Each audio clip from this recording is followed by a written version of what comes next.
Roughly 750,000 federal employees were furloughed on Wednesday when the government closed its doors. Not included in that number, the more than 10,000 air traffic controllers nationwide who will continue to work without pay as long as the shutdown continues. And that has raised concerns about the strain on an already understaffed and overworked cohort responsible for the safe transit of 3 million American air travelers every day. For more, we're joined by Nick Daniels. He's president of the Air Traffic Controllers Union. Thanks for being here. Thank you for having me. I appreciate it. So what kind of stress and strain are air traffic controllers under, and how is this shutdown making it worse? Air traffic controllers are known in this country of having one of the most demanding and one of the most high consequence jobs in the entire world. They go to work day in and day out, and 5 days is difficult enough. They go to work 6 on most occasions, having to work 60 hours in a week, 6 days in that week, and then ultimately only having 4 days off in a month. And then you add in the uncertainty of when you're going to get paid again and a government shutdown on top of it. It's an unnecessary distraction that shouldn't be bared by the controllers that are doing an amazing job for the American people. And few people can afford to miss a paycheck. You've warned that air traffic controllers are having to pick up second jobs. I mean, how real a concern is that? American workers are the same across. Air traffic controllers fall right in that same vein as all the other American workers.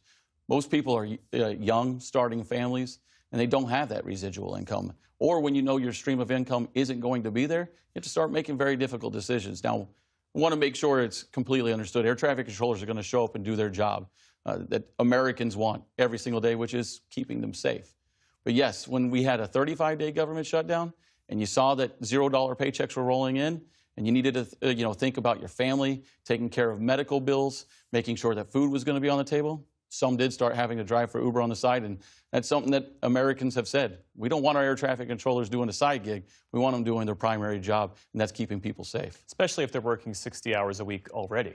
Especially if they're working 60 hours a week, because that means they're going to their primary job in the day and then having to pick up a side job in the night and then try to get rest. And the government spent millions of dollars to help with fatigue, to help with unnecessary distractions. We get regular training on these things, yet a government shutdown introduces every single one of them.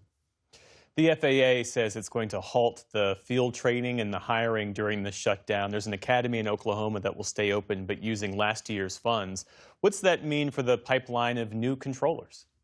Air traffic controllers go through a rigorous training at Oklahoma City, and I do commend Secretary Duffy, Administrator Bedford. They have come up with a way that's never been done in the past to ensure that Oklahoma City Academy does stay open. Right now, we're only operating the system with 10,800 controllers. This shutdown exacerbates in showing the issues of being critically staffed, having unreliable equipment, but ultimately, we have training that goes on at our facility levels that 2,350 people are furloughed that usually help conduct that training for air traffic controllers. So some training will get done, all the training won't, and this example is why these issues continue to rise in our career field. Is stop and go funding, government shutdowns, it just keeps putting us further behind and the issue further out. And beyond the shutdown, we have seen several safety lapses this past year. There was that deadly crash at Reagan National. There have been near misses. There was a runway collision just the other day at LaGuardia, repeated outages at Newark. We know the system needs an overhaul, but is enough being done to actually put fixes in place? For the first time in my career, I've seen an actual investment in air traffic control. $12.5 billion, it's going to take about a $31 billion investment to eventually get it done.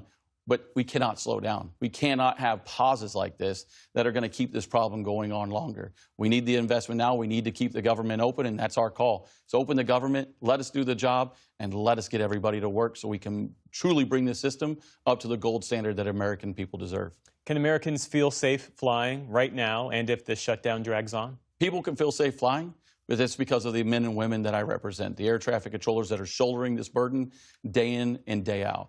They'll go to work, they'll do the amazing job, they'll move 35,000 flights a day, 3 million people, the cargo associated with it. And every single day that this goes, it's more stress on their back. It's an unnecessary distraction that needs to end. We likely will, though, see delays and some cancellations.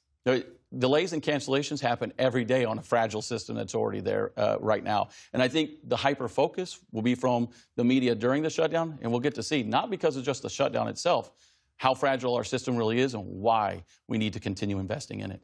Nick Daniels, president of the Air Traffic Controllers Union. Thanks for being here. Absolutely. Thank you for having me.